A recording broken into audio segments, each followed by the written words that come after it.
Hi hello నమస్తే ఎలా ఉన్నారండి అందరూ బాగున్నారు కదా ఈ రోజు మన వీడియో వచ్చేసి చాలా ఇంట్రెస్టింగ్ ఉన్న సబ్జెక్ట్ మీద అయితే మాట్లాడుతున్నాను అది కూడా ఎలా అంటే ఇండియా నుండి అమెరికా వెళ్ళిన పిల్లలకి గ్రీన్ కార్డు తీసేస్తున్నారంట కదా అని ఈ మధ్య బాగా ప్రచారం జరుగుతుంది.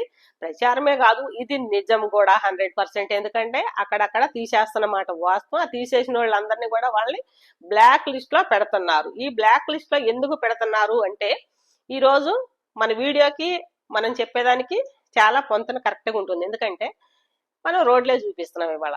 రోడ్డు మీద వెళ్ళేటప్పుడు కారు అన్నది మెయిన్ ఇక్కడ వాళ్ళ రూల్ మనకు చూపించేది కూడా ఏంటంటే కారు డ్రైవింగ్ చేసేటప్పుడు మందు తాగొద్దు, మద్యపానం అన్నది ఏదైనా సరే మద్యపానం తీసుకోకూడదు. అలా తీసుకొని గనక డ్రైవింగ్ చేశారు అంటే వాళ్ళని పక్కన ఆపుతారు, పక్కకు తీసి ఆపి వాళ్ళు కొంచెం మామూలుగా ఉన్నారు, వాళ్ళ స్థితి పరిస్థితి ఎలా ఉంది ఏంటి అన్నది చూస్తారు. చూసిన తర్వాత ఎంతవరకు వాళ్ళు డ్రింక్ తీసుకున్నారు ఏం చేశారు అన్నది వార్నింగ్ ఇచ్చి వదిలేయాలా లేదంటే పక్కకు తీయాలా అన్నది వాళ్ళు అక్కడ తాగిన దాన్ని బట్టి వాళ్ళు తీసుకున్న దాన్ని బట్టి ఉంటుంది అమెరికాలో రూల్.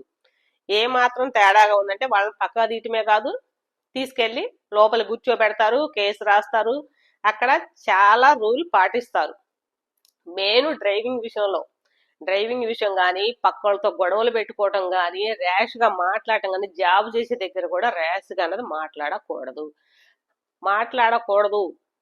ఇది ఎదుటోళ్ళతోటి మనం మాట్లాడేటప్పుడు మనకి లోపల ఎంత కోపం ఉన్నా కూడా పైకి నవ్వుతూ చిరునవ్వుతోటి హ్యాపీగా మాట్లాడాలి. అలా మాట్లాడితేనే గాని, లేదంటే ముఖం చిట్లించుకుంటా సీరియస్ గా గదినట్టుగా మాట్లాడామో అవుట్, జీవితం సంకన అయిపోయినట్టు అమెరికాలో 100%. జాబ్ చేసే దగ్గర నుండి ఇంటి దగ్గర పక్క వాళ్ళతో మాట్లాడే అంతవరకు మనం ఏదన్నా ఏ షాపింగ్ మాల్కో ఏ స్టోర్కో వెళ్ళినప్పుడు మనం ఏ కూరగాయలో లేకపోతే ఏ నిత్యావసర వస్తువులు కొనుక్కరాటానికి వెళ్ళినప్పుడైనా సరే, ఎక్కడైనా సరే, ఆఖరికి కార్ పార్కింగ్ కావచ్చు, ఎక్కడైనా సరే ఎవరితోటైనా చాలా సభ్యతగా మాట్లాడాలి.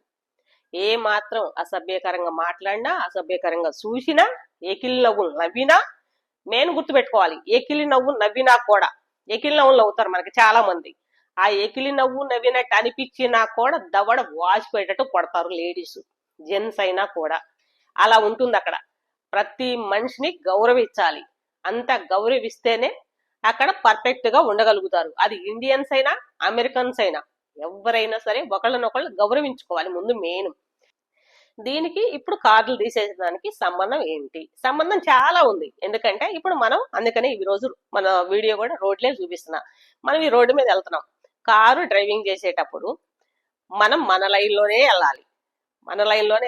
ఒక ఇది మద్యపానమో లేకపోతే ఇంకేదో కాదు. నడిపే విధానం కూడా కరెక్ట్గా ఉండాలి. డ్రైవింగ్ విధానం కూడా కరెక్ట్గా ఉండాలి. ఆ డ్రైవింగ్ విధానం కరెక్ట్ గా లేదనుకోండి, ఆ పక్కోళ్ళు ఈ పక్కోళ్ళు ఫోన్ కాల్ చేస్తారు పోలీసు వాళ్ళకి, మనల్ని తీసుకొచ్చి పక్కన ఆపేస్తారు. చాలా ఉంటుంది అక్కడ. అదే మనము ఏదైనా సరే అంత పద్ధతిగా రోడ్డు మీద డ్రైవింగ్ చేస్తేనే. ఇలాంటివన్నీ మనకి ఏముందిలే అనుకుంటాం. అదే కనుక ఇండియాలో, అదే ఏపీ తెలంగాణ గురించి చెప్పుకుందాం ముందు మనం. ఇలాంటిది అయితే ఇక్కడ ఏముందిలే అనుకుంటాం, ప్రతిదీ ఏముందిలే అనుకుంటాం. ఎందుకంటే ఎదుటోడిని గుద్దినా తప్పులేదు, ఇక్కడ ఫుల్ గా ముందేసినా తప్పులేదు, ఎదుటోడితో తగాదు పెట్టుకున్నా పర్లేదు. డ్రైవింగ్ ఎంత నీచమైన డ్రైవింగ్ చేసినా కూడా తప్పులేదు ఇక్కడ. ఎందుకంటే బండి మీద వెళ్తా పక్కోడి మెడలో చైన్ లాక్కొని వెళ్ళొచ్చు, లేదంటే ఇంకేదైనా చేయొచ్చు. ఏ చేసినా మనకి రికమెండేషన్లు ఉంటాయి కదా ఇక్కడ. బోలేని రికమెండేషన్లు ఉంటాయి. కద్దరు సట్లు వేసుకొని వస్తారు, మావాడే వదిలే అనుకుంటా. అలాంటివన్నీ ఉంటాయి మనకి. అక్కడ ఏం ఉండవు. అక్కడ ప్రైమ్ మినిస్టర్ అయినా సామాన్య మానవుడైనా ఒకటే, సేమ్ రూలు. కాబట్టి ఎవరైనా సరే నిబంధనలన్నీ అంత కరెక్ట్ గా పాటిస్తున్నారు. కాబట్టి అమెరికా అన్నది అంత బాగుంది, అంత పర్ఫెక్ట్ గా ఉంది. ఎక్కువ మంది కూడా అక్కడికి వెళ్ళటానికి కూడా రీజన్ అదే. ఇవన్నీ ఇక్కడ లేకనే, ఇక్కడ మనకున్న తలకాయ నొప్పులు, ఈ గొడవలు ఇవన్నీ పడలేకనే చాలా వరకు అక్కడికి వెళ్తున్నారు. అయితే ఇప్పుడు నేను ఈ గ్రీన్ కార్డు తీసేయడానికి రీజన్ ఏంటి అంటే, ఇలాంటి ఎప్పుడో ఒకటి ఎక్కడో చోట జరిగి ఉంటుంది చాలా మందికి. ఎందుకంటే అవి ఏముందిలే ఒక్కసారిగా నేను చేసింది, వాళ్ళకి గుర్తు కూడా ఉండదు. ఎప్పుడో ఒక రోజు మందు తాగో, లేకపోతే ర్యాష్ గా డ్రైవింగ్ చేసో, లేకపోతే పక్కనున్న కారును తొలగేసి ముందుకెళ్ళటమో ఏదో చేస్తా ఉంటారు ఎక్కడో చోట. అది చేసినప్పుడు వాళ్ళు పోలీసు వాళ్ళు వాళ్ళ మీద కేసు అయితే బుక్ చేసి ఉంచుతారు. ఆ బుక్ చేసిన కేసుని ఇప్పుడు వీళ్ళు వెలుగులోకి తీసుకొస్తున్నారు. ఇన్ని సంవత్సరాల తర్వాత ఎందుకు వెలుగులోకి తీసుకొస్తున్నారు అంటే వీళ్ళు మళ్ళీ ఎక్కడో ఒక తప్పు చేసి మళ్ళీ దొరికిపోతున్నారు. ఎక్కడో ఒక చోట తప్పు చేసి మళ్ళీ దొరికిపోయినప్పుడు వాళ్ళు అసలు ముందు మెయిన్ అక్కడ రూల్ ఎలా ఉంటుందంటే, డ్రైవింగ్ చేసేటప్పుడు ఏదన్నా నువ్వు కొంచెం ర్యాష్ గా డ్రైవింగ్ చేసి దొరికిపోయినా, లేదంటే ఏమన్నా మద్యపానం తీసుకొని దొరికిపోయినా వాళ్ళు ఫస్ట్ టైం వార్నింగ్ ఇస్తారు. స్ట్రాంగ్ వార్నింగే ఇస్తారు. ఇంకొకసారి ఇలాంటి తప్పు చేయకు అని. అలా చేసి అలా వార్నింగ్ ఇచ్చి పంపిస్తారు. అయినా కూడా మళ్ళీ నువ్వు అదే తప్పు చేసావు అంటే ఇంకా అక్కడ పోలీసు వాళ్ళు, అక్కడ చట్టం అదంతా కూడా కొంచెం కఠినంగానే ఉంటుంది. కొంచెం కాదు, చాలా కఠినంగా ఉంటుంది. ఇంకా అక్కడ ఎవరి మాట ఎవరు వినరనమాట. వాళ్ళు పోలీసు వాళ్ళు అన్నది వాళ్ళు ఓన్ నిర్ణయమే ఉంటుంది. ఎవరు ఏ రాజకీయ పార్టీల కింద వాళ్ళు తొత్తులు కారు. కాబట్టి ఇవాళ ట్రంప్ వచ్చి ఏదో చేస్తున్నాడు అన్నది అబద్ధం. ఇందులో ట్రంప్ చేసేది ఏం లేదు. ఇది ఫస్ట్ నుంచి ఉంది, అమెరికాకి ఫస్ట్ నుంచి ఉన్నదే. ఫస్ట్ నుంచి ఈ నిబంధనలు అన్ని కూడా ఉన్నాయి. కాకపోతే ఏంటంటే కొంత మనకున్న పైన ఏమంటారు దాన్ని, రాజకీయ ఒత్తిడి ప్రభావం ఏమన్నా ఉంటేనేమో దాన్ని కొంచెం చూసి చూడనట్టు ఉంటారు. లేదు మీ ఇష్టం అని ఫుల్ పర్మిషన్ ఇచ్చారనుకోండి, వీళ్ళు కఠినంగా ఉంటారు కొంచెం ఎక్కువగా. అంతే, ఇప్పుడేం పెద్ద తేడా లేదు. ఎలాగో ట్రంప్ కొంచెం కఠినమైన నిర్ణయాలు తీసుకుంటున్నాడు కాబట్టి ఈ అక్కడ ఉన్న పోలీస్ ఆఫీసర్స్ కావచ్చు, లేకపోతే ఇండియా నుంచి వెళ్ళేటప్పుడు ఆ ఎయిర్పోర్ట్ లో కావచ్చు, ఇమిగ్రేషన్ లో కావచ్చు, ఎక్కడైనా సరే కొన్ని చోట్ల నిబంధనలు అనేది కొంచెం పర్ఫెక్ట్ చేస్తున్నారు. ఇప్పుడు ఇంకా ఎక్కువ చేస్తున్నారని చెప్తున్నారు. ఎంతవరకు నిజమో తెలీదు.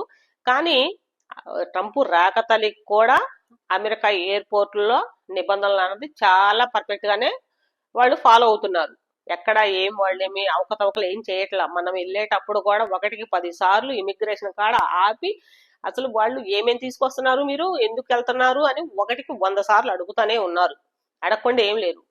ఏం తీసుకెళ్తున్నారు మీరు, బ్యాగుల్లో ఏముంది అలా అని 1కి 10 సార్లు అడుగుతానే ఉంటారు. అలానే బంగారాలు కూడా పెద్దగా తీసుకెళ్ళటానికి ఉండదు. మనం తీసుకెళ్ళకూడని చాలా ఉన్నాయి, తీసుకెళ్లాల్సినవి కూడా చాలా ఉన్నాయి. అవన్నీ ఎప్పటి నుంచో ఉన్న రూలే.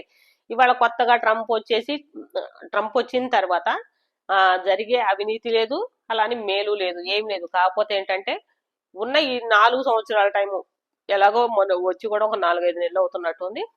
మహా ఉంటే ఇంకో 4.5 సంవత్సరాలు. ఈ ఉన్న 4 సంవత్సరాలు ఏదో చేస్తాను, నేను మిమ్మల్ని ఏదో ఉద్ధరిస్తాను అని చెప్తున్నాడు. ఎంతవరకు నిజం, ఎంతవరకు చేస్తాడు ఏందన్నా తెలియదు. కానీ కాకపోతే చాలా మంది ట్రంప్ కు అనుకూలంగా ఉన్న వాళ్ళు ఉన్నారు, కొంతమంది వ్యతిరేకించే వాళ్ళు ఉన్నారు. గ్రీన్ కార్డులు తీసేయడానికి రీజన్ మాత్రం ఏదైనా సరే ఇలా చెయ్యరాని పనులు చేసినప్పుడు దొరికిపోతే వాళ్ళకి ఇలాంటి తిప్పలు అయితే తప్పు. వీళ్ళు ముందు మెయిన్ ఇండియాకు వచ్చి మళ్ళీ రిటర్న్ వెళ్ళిపోయేటప్పుడు వాళ్ళని ఇమిగ్రేషన్ దగ్గర ఆపుతున్నారు అంటే కరెక్టే, నిజం ఆపుతున్నారంట. ఎందుకు అంటే వీళ్ళ మీద ఏమన్నా కేసులు ఉన్నాయని లిస్ట్ అయితే బయటికి తీస్తున్నారంట. ఇప్పుడున్న పరిస్థితుల్లో అమెరికా దాటి బయటికి రావడం అంత మంచి పద్ధతి అయితే కాదు పిల్లలకి. ఎందుకు ఈ మాట అంటే మామూలుగా ఇప్పుడు అన్ని పర్ఫెక్ట్ గా ఉన్నోళ్ళనే రావద్దు అంటున్నారు బయటికి. ఎందుకంటే ఇప్పుడు ఆ ఉన్న ఉద్యోగాలు తీసేస్తామంటున్నారు. అసలు ఇప్పుడు లేని పని సమస్యలు ఇంకేమన్నా వస్తాయని అందరూ భయపడుతున్నమాట వాస్తవే. కాబట్టి ఇప్పుడున్న పరిస్థితుల్లో అమెరికా దాటి బయటికి రావద్దు. బయటికి ఏమన్నా ఒకవేళ ఇండియా రావాలి అనిపించి మీరు వచ్చారు అనుకోండి, వస్తే మీరు అన్ని పర్ఫెక్ట్ గా ఉంటేనే, అంటే మీ మీద ఏ కేసులు లేకుండా ఉండాలి, మీరు లీవ్ ఎన్ని రోజులు అడిగారో అన్ని రోజులకి మీరు కరెక్ట్ గా తిరిగి వెళ్ళగలిగి ఉండాలి. ఒక రోజు అటో ఇటో అయినా కూడా ఇమిగ్రేషన్ లో ఆపే అవకాశం ఉంటుంది. ఇటు చదువుకునే పిల్లలు కావచ్చు, H1 కావచ్చు, లేకపోతే F1 కావచ్చు, ఏదైనా సరే మీరు అంత పర్ఫెక్ట్ గా ఉంది అనుకుంటే ఈ 4 సంవత్సరాలు అక్కడే ఉండాలి, తప్పదు అనుకున్నప్పుడు ఇక అక్కడే ఉండండి. అంతేగాని మీరు అక్కడికి ఇక్కడికి తిరుగుదాము అనుకున్నప్పుడు ఇమిగ్రేషన్ లో మిమ్మల్ని ఏదైనా ఆపి అడిగే అవకాశం అయితే ఉంటది. ఏదన్నా అడిగినప్పుడు మీరు ఆ టెన్షన్ లో ఏమన్నా సరిగ్గా సమాధానం చెప్పలేదు అనుకోండి, మిమ్మల్ని పక్కా తీస్తారు. పక్కా తీసినప్పుడు మీ బ్యాక్గ్రౌండ్ మొత్తం కూడా చెక్ చేస్తారు. బ్యాక్గ్రౌండ్ మొత్తం చెక్ చేసినప్పుడు ఎక్కడో ఒక చోట ఏదో ఒక చిన్న అవకాశం అయితే దొరికింది. ఆ దొరికిందాన్ని వాళ్ళు ఆసరాగా చేసుకొని గ్రీన్ కార్డ్ అన్న తీసేయటం అయితే జరగటం అంటే ఇది 100% జరుగుతుంది. ఇప్పటికీ చాలా మంది పిల్లలకు అలా జరిగింది అని చెప్తున్నారు చాలా వరకు. ఇంకొక విషయం ప్రతి ఒక్కరు గుర్తుంచుకోవాల్సింది, అమెరికాలో ఉండేవాళ్ళు ఇప్పుడున్న గవర్నమెంట్ కి, అంటే ఈ ట్రంప్ గవర్నమెంట్ కి వ్యతిరేకంగా పోస్టులు అంటూ పెడితే కఠినమైన చర్యలు తీసుకుంటాము అంటున్నారు. కఠినమైన చర్యలే కాదు, క్రిమినల్ కేసులు పెడతాము అని చెప్తున్నారు. ఇది కూడా చాలా వరకు చాలా జాగ్రత్తగా ఉండాలి. పోస్టులు పెట్టడానికి కూడా అవకాశం లేదు అని చెప్తున్నారు. అది సోషల్ మీడియాలో కావచ్చు, మీరు ఫేస్బుక్లో కావచ్చు, లేదంటే వాట్సాప్ గ్రూపుల్లో కావచ్చు. ఎక్కడైనా సరే ఇప్పుడున్న గవర్నమెంట్కి వ్యతిరేకంగా పోస్టులు అన్నది కూడా పెట్టకూడదు అని చెప్తున్నారు. ఇదండి మన వీడియో. మా వీడియో మీకు నచ్చిందనే అనుకుంటున్నాను. Thank you. నెక్స్ట్ వీడియోలో కలుద్దాం.